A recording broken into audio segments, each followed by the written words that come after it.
Hello निब्बा निबीज, कैसे हो तुम लोग? मस्ती हो रहा है ना? ज़्यादा मस्ती नहीं करना है, प्रिपरेशन में ध्यान दो। 40-45 दिन के बाद तुम लोग का एग्जाम है। तो यार, जो लोग पिछले 2 वीडियोस को देख चुके हैं वही लोग ये वीडियो को देखें। अदरवाइज आप पहले दोनों वीडियोस को देख ले, पिछला दोनों जो भी वीडियो है उसको देख ले, फिर आप इस वीडियो पर आए तो आपको ज़्यादा मजा आएगा। ठीक है? मेरा नाम है Vivek Mishra, ATG mentor Kota point. आपका स्वागत करता हूँ इस खूबसूरत से वीडियो में। इस वीडियो में हम लोग डिस्कशन करने वाले हैं कि प्रीवियस ईयर का जो भी क्वेश्चंस आया है नीट और जेईई मेंस में, उन क्वेश्चंस को हम लोग सॉल्व करने का कोशिश करेंगे।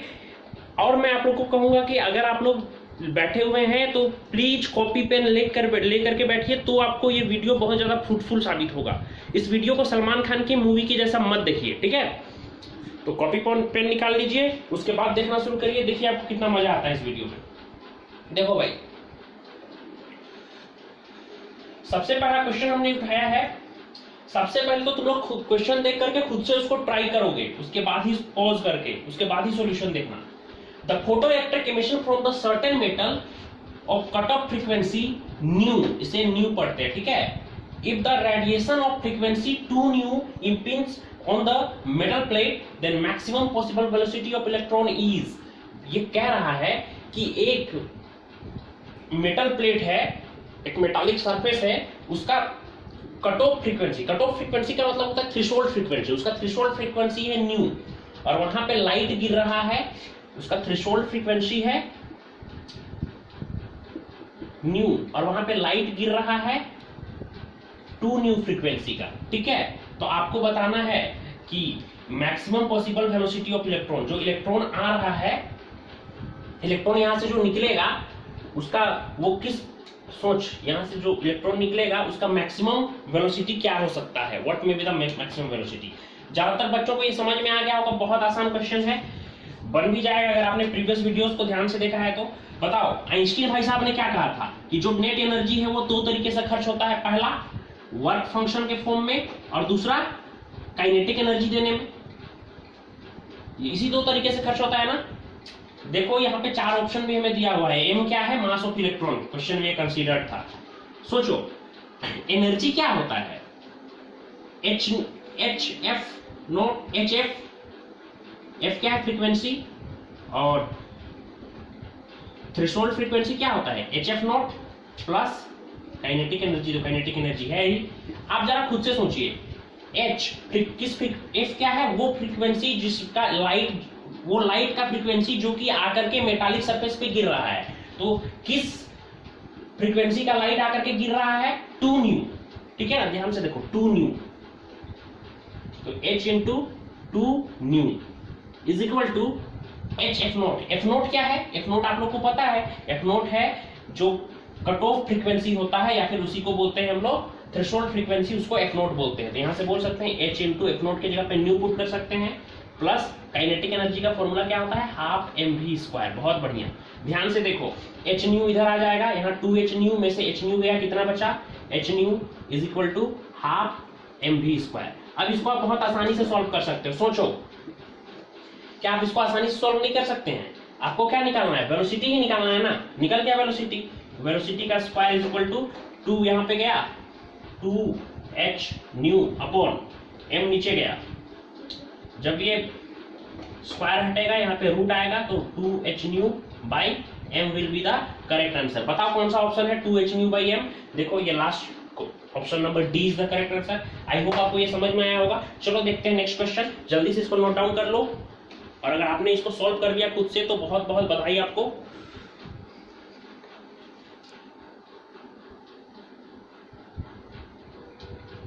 चलिए क्वेश्चन नंबर 2 देखते हैं। क्वेश्चन क्या है? ध्यान से देखो, पढ़ लो एक बार क्वेश्चन जल्दी से। When the energy of incident radiation is increased by 20%, the kinetic energy of the emitted electron is increased from 0.5 electron volt to 0.8 electron volt. The work function of the metal is, सुनना मेरी बातों को जरा ध्यान से बच्चों, सारा question एक ही चीज पे बनता है, तो एकदम फिक्स है क्वेश्चन। और नीट का क्वेश्चन तो एकदम कुछ होता ही नहीं, हलवा होता है, ठीक है? मेंस के क्वेश्चन में 2 कंसेप्ट को आपस में मिला देता है। बट नीट का क्वेश्चन तो हलवा होता है, ध्यान से देखो, हलवा है, कुछ है ही नहीं। आइंस्टीन का फोटो इलेक्ट्रिक इक्वेशन क्या होता है कि जो भी एनर्जी गिवन होता है वो दो तरीके से होता है यूज, एक तो एज ए वर्क फंक्शन और दूसरा मेटल को काइनेटिक एनर्जी देने में। सोच, इसी दो तरह से यूज होता है। अब किसी भी मेटल का वर्क फंक्शन जो होता है वो तो फिक्स होता है ना, अरे किसी भी मेटल का वर्क फंक्शन तो फिक्स होता है ना बच्चा लोग। तो बता क्या घट पड़ सकता है, एनर्जी घटाएंगे बढ़ाएंगे तो क्या घटेगा बढ़ेगा, काइनेटिक एनर्जी घटेगा या बढ़ेगा, ठीक है। तो बोला जा रहा है कि मान लो इनिशियली एनर्जी था E, इनिशियली एनर्जी कितना था E, एनर्जी को कितना बढ़ा दिया गया 20%। 20% बढ़ाने का मतलब समझते हो कितना बढ़ जाएगा, अगर किस एनर्जी को 20% बढ़ा दिया गया तो नया एनर्जी हो जाएगा 1.2E, ठीक है। अगर 30% बढ़ा दिया जाता तो 1.3E, 40% तो 1.4E, 50% तो 1.5E, ठीक है। तो ये पुराना एनर्जी था, ये नया एनर्जी है, ठीक है। तो the kinetic energy of emitted electron is increased by from 0.5 electron volt to 0.8 electron volt. तो इस स्थिति में क्या होगा, काइनेटिक एनर्जी शुरू में 0.5 इलेक्ट्रॉन वोल्ट था, वो बढ़ करके कितना हो जाएगा 0.8 इलेक्ट्रॉन वोल्ट हो जा रहा है, ठीक है। तो आप बताइए वर्क फंक्शन कितना होगा, वर्क फंक्शन तो सेम होगा। सोचो, यहां से हम बोल सकते हैं कि work function is equal to given energy minus kinetic energy. अब ये कोई खास क्वेश्चन नहीं है, आपको दो इक्वेशन बना देना है। शुरू में बताओ गिवन एनर्जी कितना था, शुरू में गिवन एनर्जी, वर्क फंक्शन के जगह पे वर्क फंक्शन लिखते हैं, शुरू में कितना एनर्जी दिया गया E एनर्जी दिया गया, माइनस काइनेटिक एनर्जी कितना था इनिशियली 0.5, ठीक है। चलो अब आगे बढ़ते हैं। फिर work function is equal to, बताओ एनर्जी बढ़ के कितना कितना बढ़ा दिया गया 20%, यानी फाइनल एनर्जी कितना था 1.2E माइनस, और काइनेटिक एनर्जी कितना हो गया 0.8। आई होप आप ये दो इक्वेशन को आसानी से सॉल्व कर पाएंगे, बहुत आसान है। आपको निकालना क्या है, क्या निकालना है आपको, वर्क फंक्शन निकालना है। चलो इन दोनों इक्वेशन को सॉल्व करो, आंसर निकाल के दिखाओ। अगर नहीं आ रहा है तो मैं ही सॉल्व करके दिखा दे रहा हूं, इसको लिख लो जल्दी से, ठीक है ना। चलो अगर नहीं आ रहा है तो मैं ही सॉल्व करके दिखा दे रहा हूं। सोच, एक जगह से एनर्जी कितना आया वर्क फंक्शन प्लस 0.5, एक जगह से एनर्जी कितना आया 1.2 is equal to work function plus 0.8। आप चाहें तो दो वेरिएबल दो इक्वेशन इसको सॉल्व भी कर सकते हैं, पर अगर आप चाहें कि इसको सॉल्व आप नहीं करना चाहते हो, if you don't want to solve this, तो सिंपली इसको और इसको डिवाइड कर दो, ठीक है। इसको और इसको डिवाइड कर दो, क्योंकि एनर्जी अगर आपको नहीं चाहिए, क्योंकि अगर एनर्जी पूछा जाता टोटल तो आप कर सकते थे वो यूज, बट अगर आपको एनर्जी नहीं चाहिए तो आप सिंपली इसको डिवाइड कर सकते हो। तो एनर्जी ने एनर्जी को काटा, ठीक है। तो क्या हो जाएगा 1/1.2 is equal to 5 plus 0.5 upon 5 plus 0.8। अब इसको क्रॉस मल्टीप्लाई कर दो, इसमें बताने जैसा कुछ खास नहीं है, ठीक है बच्चा लोग। जल्दी से लिख लो इसको भी, फिर मैं मिटा दूंगा।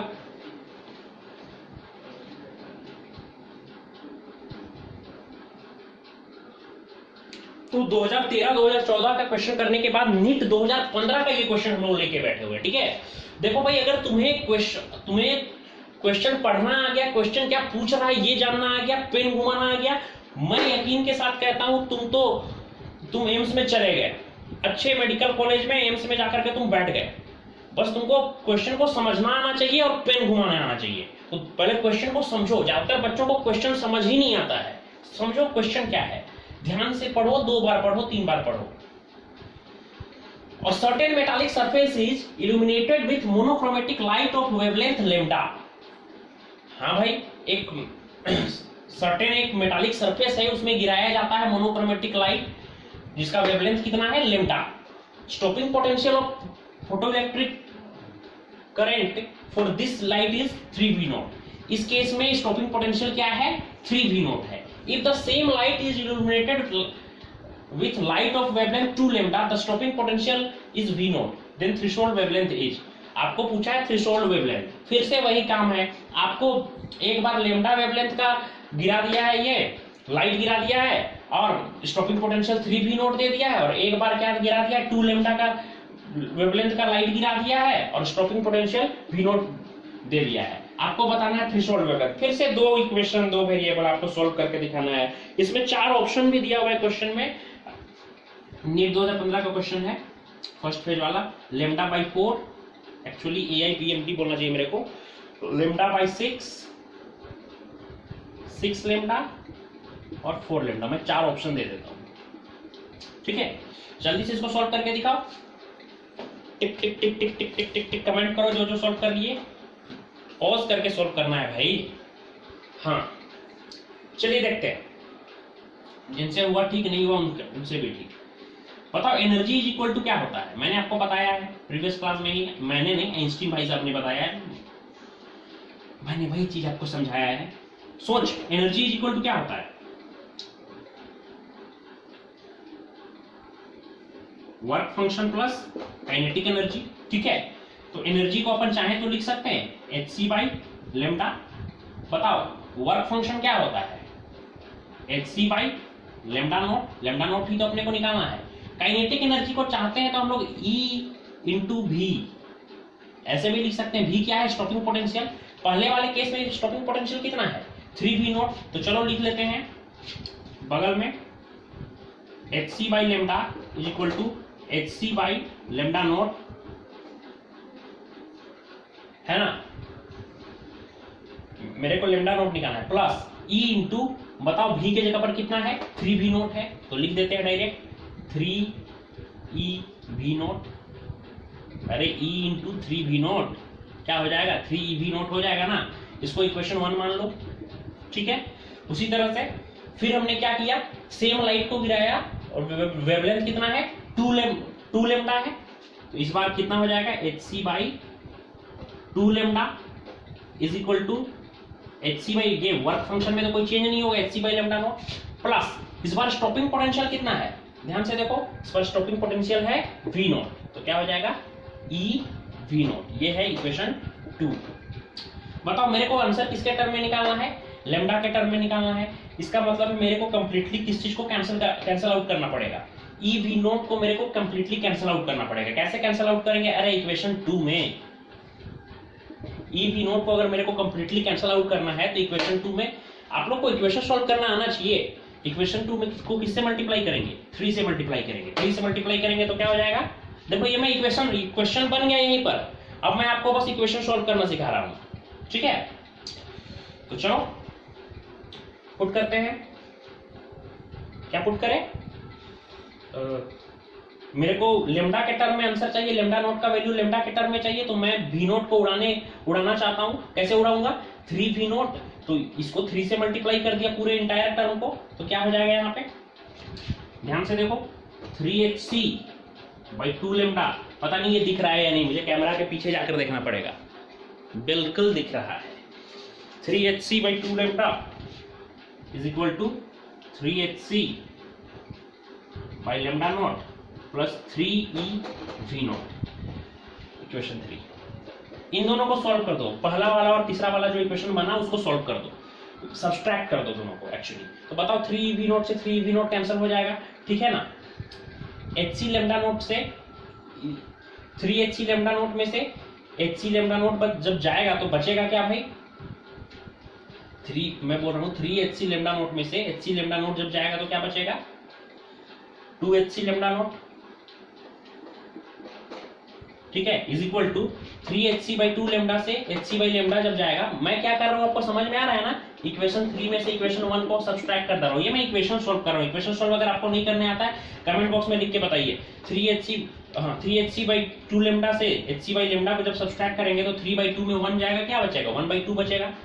1 by 2 hc by lambda, hc ने hc को खत्म कर दिया।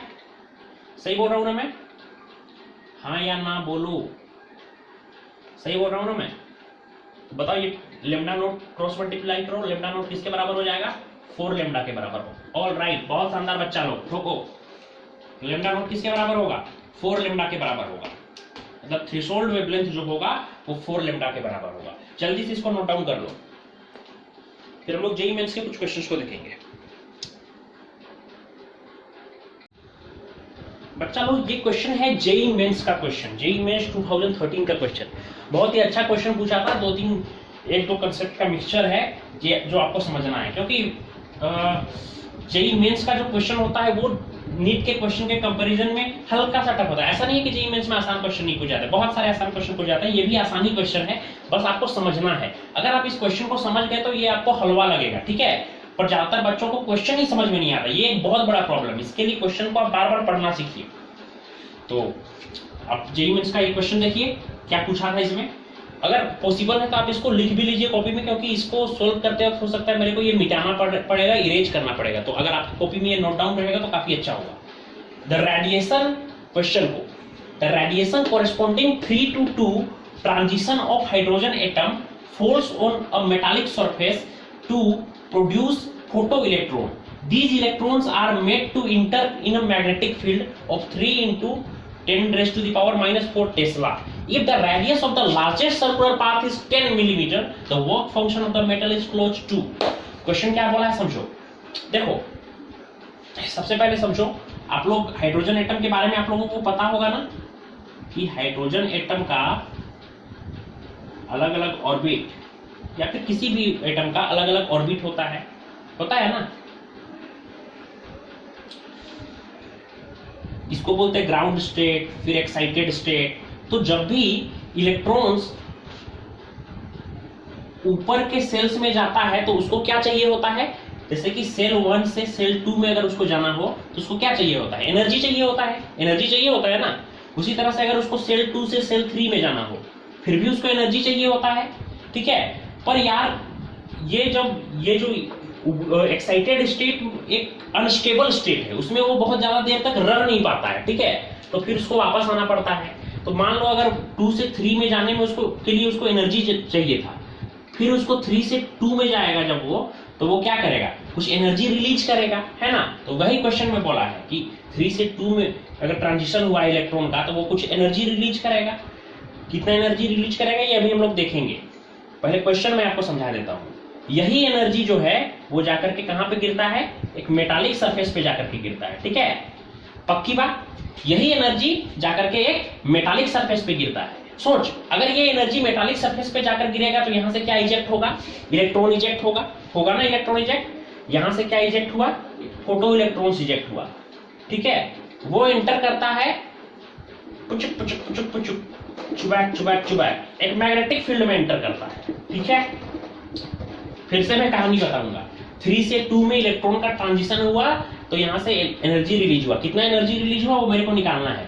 वो एनर्जी यहां पे जाके, एनर्जी किसके फॉर्म में रिलीज हुआ है, इलेक्ट्रॉन रेडिएशन के फॉर्म में, लाइट के फॉर्म में। तो यहां से जो लाइट के फॉर्म में जो एनर्जी निकला यहां जाकर टकराया मेटालिक सरफेस में, मेटालिक सरफेस से इलेक्ट्रॉन इजेक्ट हुआ और ये इलेक्ट्रॉन जाकर के एक मैग्नेटिक फील्ड में एंटर किया। इस मैग्नेटिक फील्ड में एंटर करने के बाद वो घूमने लगा गोल, और उसका जो सबसे बड़ा रेडियस था वो था 10 मिलीमीटर। 10 मिलीमीटर मतलब 1 सेंटीमीटर, ठीक है। वो गोल गोल घूमने लगा।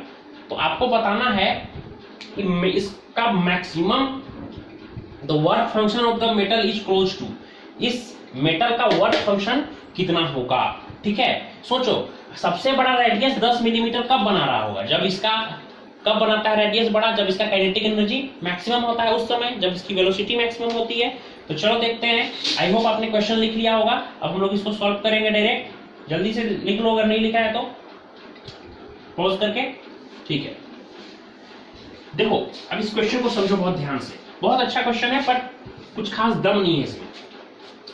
सोचो किसी भी सेल में इलेक्ट्रॉन्स के पास कितना एनर्जी होता है, -13.6 by n square Z square, ठीक है।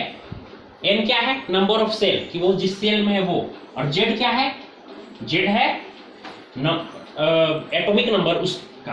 तो बताओ हाइड्रोजन के केस में एटॉमिक नंबर कितना था, 1। तो यहाँ डायरेक्ट 1 का स्क्वायर 1 हो जाएगा। तो सबसे पहले थर्ड में कितना था वो निकालते हैं, -13.6 बाई n का स्क्वायर मतलब कितने का स्क्वायर, 3 का स्क्वायर, क्योंकि मेरे को पता करना है कि थर्ड ऑर्बिट में कितना एनर्जी है। z क्या होता है, एटॉमिक नंबर 1 का स्क्वायर, तो क्या हो जाएगा -13.6, 3 का स्क्वायर 9। तो ये हो गया थर्ड ऑर्बिट में इलेक्ट्रॉन का एनर्जी। अब सोचो थर्ड से कहां जा रहा है, सेकेंड ऑर्बिट में इलेक्ट्रॉन जा रहा है, थर्ड से सेकेंड में गया तो एनर्जी कितना हो जाएगा, -13.6 अपॉन 2 का स्क्वायर, मतलब कितना 4 हो जाएगा, और यहाँ पे 1 का स्क्वायर तो 1 ही होगा। तो अगर मेरे को कितना एनर्जी थर्ड से सेकेंड जाने में कितना एनर्जी निकला वो निकालना है, तो मेरे को क्या करना पड़ेगा, E3 माइनस E2। थर्ड में था इतना, सेकेंड में जाके इतना हो गया, तो इसमें से इसको घटा देंगे, जो एनर्जी बचेगा वही हो जाएगा। तो क्या हो जाएगा, E3 जरा खुद से सोचो, -13.6/9 माइनस E2 कितना है, -13.6/4। सोचो इसका माइनस और ये माइनस मिल करके प्लस हो जाएगा 13.6/4। सोचो जरा प्यार से बच्चों कि 9 और 4 का एलसीएम कितना होगा, 36, ऑफ कोर्स 36 होगा।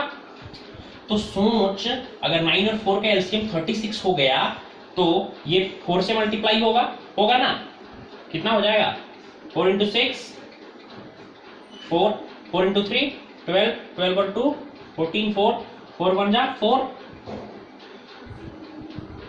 और एक 5, तो क्या हो जाएगा, -15.54.4। यहाँ ये 9 से मल्टीप्लाई होगा, 9 6 4 है ना, मल्टीप्लाई कर रहा हूं मैं, 9 1 9 और 3 12, 122.4 अप्रॉक्स। 122.4 में -54.4 होगा तो क्या आएगा, सोचो, ये गया, 12 में 4 गया, कितना बचा, 8, यही ना, और 11 में 5 जाएगा तो कितना बच जाएगा, 7, 78/36 इलेक्ट्रॉन वोल्ट, ये एनर्जी बच जाएगा। ठीक है, तो इस एनर्जी का लाइट कहां जाकर के गिर रहा है, मेटालिक सरफेस में जाकर के गिर रहा है। बहुत आसान है क्वेश्चन, कुछ खास क्वेश्चन नहीं है, ध्यान से देखना, मेरी बातों को सुनना।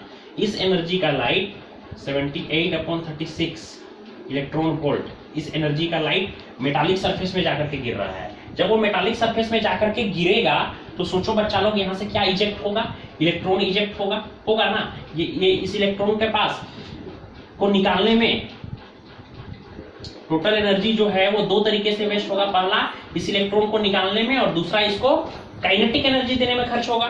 ठीक है, बताओ इस इलेक्ट्रॉन को निकालने में कितना खर्च हुआ, उसको वर्क फंक्शन बोलते हैं, और मेरे को यही निकालना है। और बताओ ये एनर्जी तो दिया हुआ है, ये एनर्जी कितना है, 78/36 is equal to 5 plus kinetic energy. सोचो जरा ध्यान से, अगर मेरे को किसी तरह से काइनेटिक एनर्जी का वैल्यू पता चल गया तो क्या मैं इसको आसानी से सॉल्व कर लूंगा या नहीं कर लूंगा, बहुत सिंपल हो जाएगा फिर तो। अगर मेरे को किसी भी तरह से अगर मेरे को किसी भी तरीके से, शायद ये कैमरा हिल रहा है,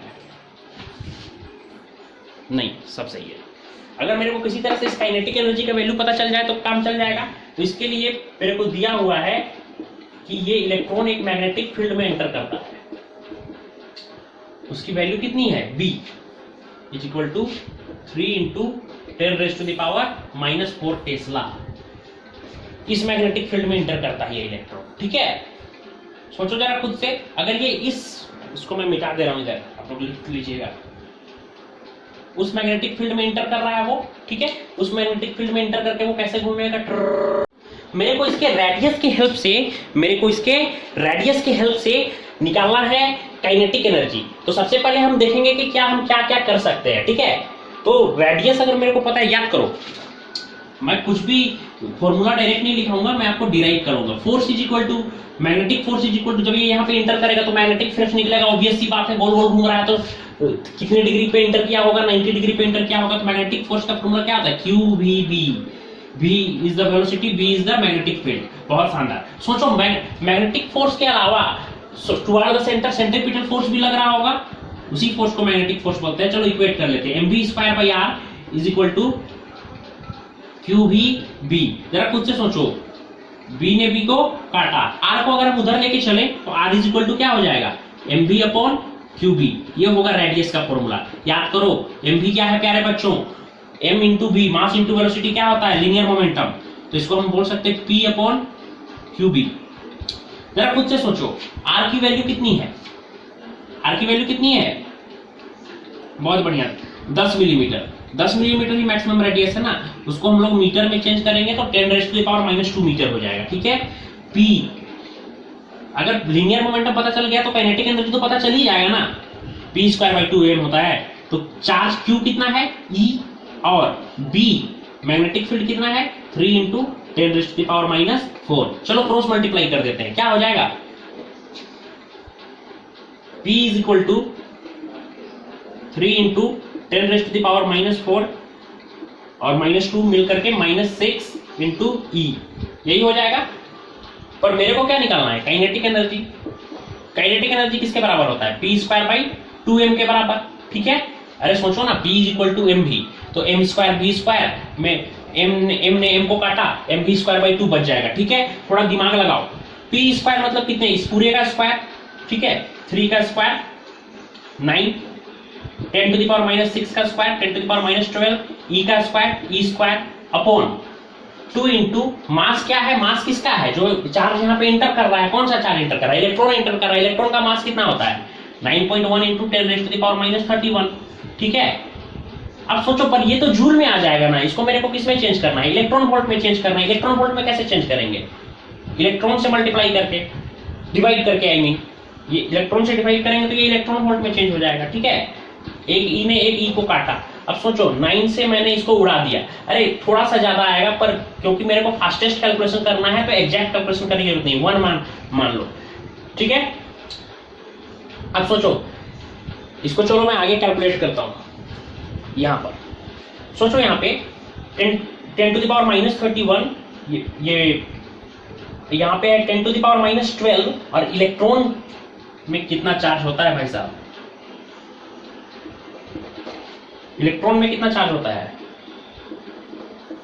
1.6 इंटू 10⁻⁻19 अपॉन, नीचे क्या बच गया हमारे पास 2 इंटू 10⁻31। सोचो -31 से ये कैंसिल हो गया, क्या बचा 1.6/2 कैंसिल होकर 0.8 इलेक्ट्रॉन वोल्ट। तो काइनेटिक एनर्जी कितना आ रहा है अपने पास 0.8 इलेक्ट्रॉन वोल्ट। चलो अब इसको भी डिवाइड कर ही देते हैं, ठीक है। चलो इसको डिवाइड कर देते हैं, कितना होगा भाई, सोच कितना होगा 3 9 18 के टेबल में 39, चलो जल्दी से डिवाइड करते हैं, 36 3 2.1 अप्रोक्स आएगा, ठीक है। तो क्या होगा, ये कितना है 2.1, मतलब हम बोल सकते हैं, ध्यान से देखो यहाँ पे 2.1 इज इक्वल टू 5, अपने को वर्क फंक्शन निकालना था, प्लस